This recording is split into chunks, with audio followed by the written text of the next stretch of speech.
Welcome to another episode of Radiology Firing Line. We're here in sunny San Diego at the meeting of the Association of University Radiologists, quite apt for the topic today, which is the Accredited Council of Graduate Medical Education's Milestones. With me today is Mark Sellmyer, Chief Resident at University of Pennsylvania, and Philip Mulugeta, former Chief Resident at University of Pennsylvania. Mark, tell us about ACGME Milestones. Good morning, Harry. How are you? Very well. Good.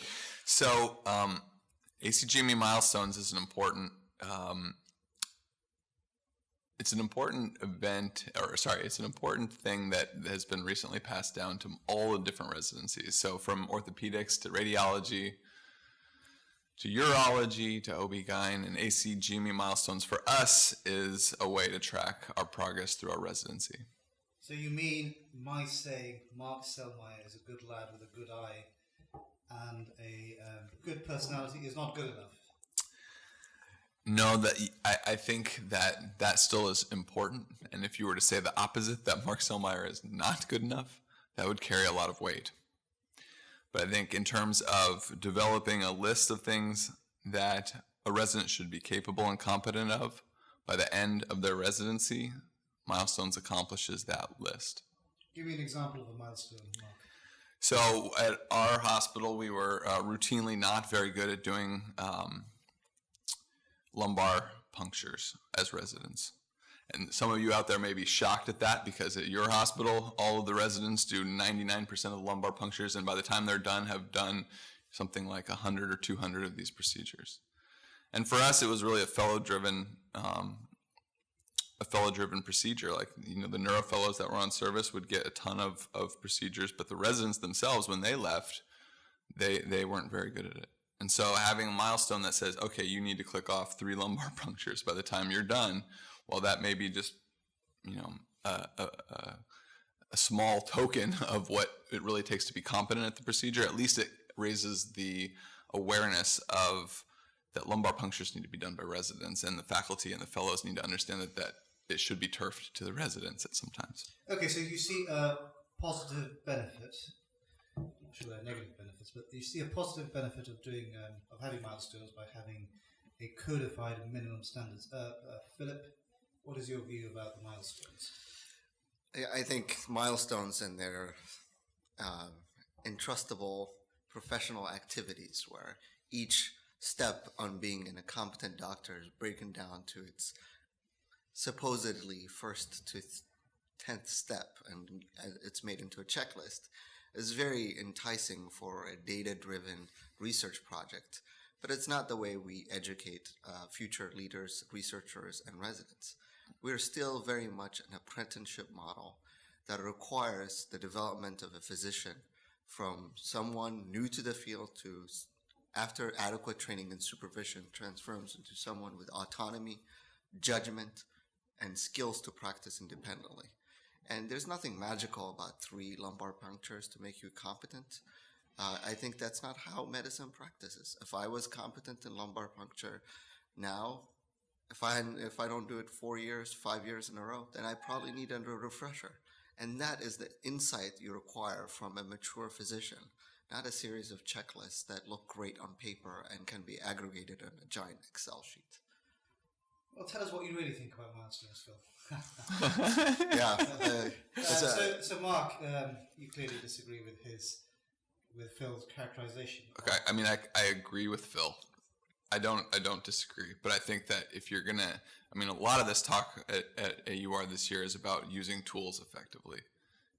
Is artificial intelligence going to replace radiologists? No, it's going to be a tool that we use to help us do our job. And I think from the educational standpoint, milestones are simply a tool to make sure that, as you said, Harry, there's a minimum competency that people have done sort of things without sliding through.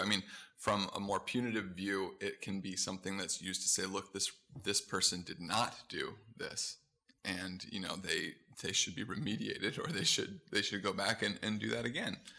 And that is the promise of milestones. It's not a punitive. I think ACGME has been explicit. It's an opportunity for development and remediation. But I don't,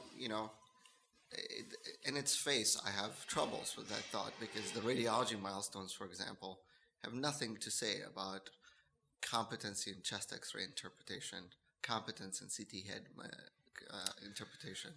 All they have is a series. Those of are hard to things. measure. So is the competence at informed consent. We are in firm McNamara fallacy territory. We're all trying to put numbers. You're gonna have to define that. What's McNamara's fallacy? It's Please explain to the listeners. And me. It's the idea that you focus on things you think are easily measurable and you assign them an arbitrary numerical scale and justify it as a form of metric while ignoring things that are hard to measure. And we're firmly in that territory when we're talking about milestones. So the idea that chest X-ray grading for competency is more difficult than the idea of checking off at 10 questions about competence for informed consent. Well, let me ask you this.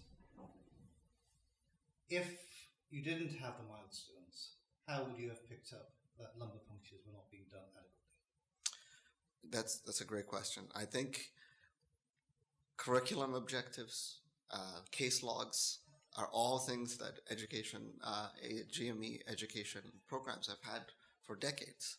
But let's say you go up to your program director. But a case log is a milestone, just to be clear. You go up to your program director. And, a case log is not a milestone. How is somebody going to know that you haven't done enough lumbar punctures? Where is that magical number? Clearly 0 is too few. How do you determine appropriate number of lumbar punctures? I mean, that point, I'll readily concede that at least the milestones has gotten you to talk about what are the common core standards across departments. A little bit of commonality across programs is a good start. And I'm not even sure lumbar punctures in radiology is something that it may be a pen thing that is a part of a milestone. Totally is and it is not. Guys, you are bad mouthing your program, which actually is something I belong to as well. No, I'm not. I'm just saying I'm not sure it's one of the core competencies. No, I'm just. There is something to be said for ACGME trying to make an idea of generating numbers that you can collate. What I'm every trying to 6 get at over months. here is there clearly is an operating standard, right? I mean, there are certain things many people can do and they become standards. For example, you should be able to read an MR angiogram of the head because other places they're doing it. You should be able to read cardiac CT. So is there a way we could actually establish those standards, those norms without calling them milestones? Yeah, that's called residency and training. With experience and time and goalposts and curriculum objectives, you can get there. And what I'm struggling to see is what the milestones adds to this already somewhat successful model we have. So the model was successful before the milestone came in. Yes, but it's very much relied on Harry or the program director looking at a trainee and saying, "Good enough for prime time." Mark, I am a skeptical sort of person, as you know. Convince me that the core competencies really measure anything valuable. I'll buy you a drink if you can do that. That's a high bar, Harry, to convince you of something like that. Well, let's take that last phrase and then work back. So, do I like milestones as a trainee? Not really. It's not fun to fill out more paperwork. Phil can attest to that. Mm-hmm.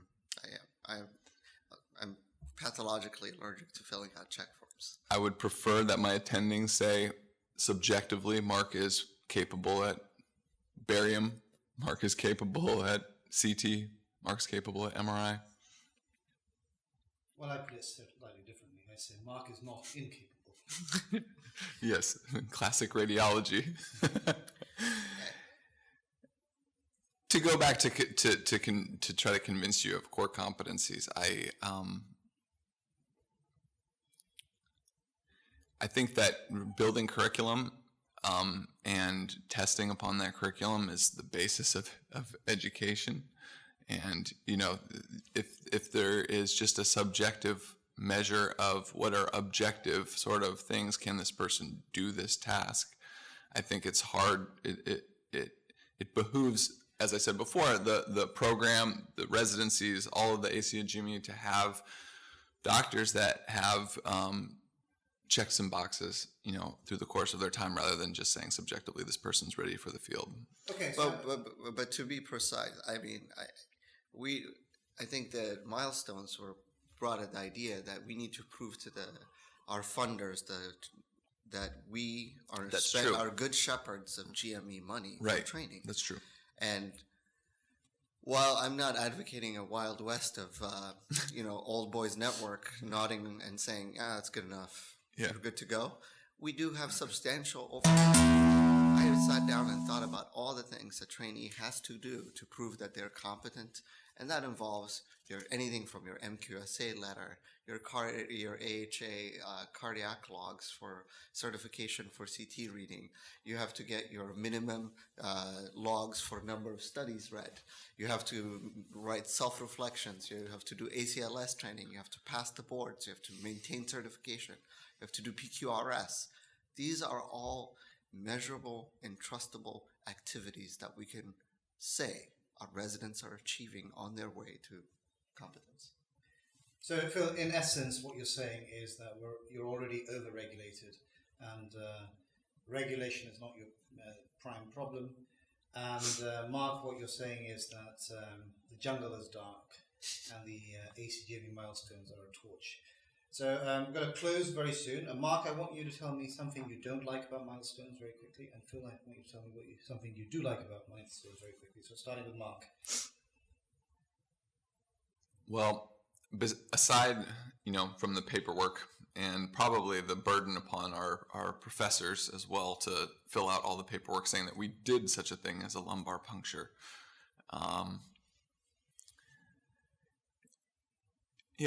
As I said before, I wish it were more just a subjective measure of whether or not this person is competent. But so I think that's the thing I dislike, is that it takes away some of the subjectivity. But I think that it is just a tool. It's just a tool that you add to a whole slew of other things that one needs to pass, and it shouldn't be viewed in isolation as is this person competent and capable. Phil? I think it's the numbers generated by all the programs, the idea that they can be brought into a central ACGME data bank and then average and seeing what are the outliers are probably an enticing promise of milestones. Nicely hedged, Phil. Thank you. To me, it seems that the problem isn't so much of milestones, but the fact that subjectivity refuses to die. It's still alive and kicking. It's like the phoenix that rises from the ashes. Well, thank you very much, gentlemen, and look forward to hosting the next episode of Radiology Firing Line.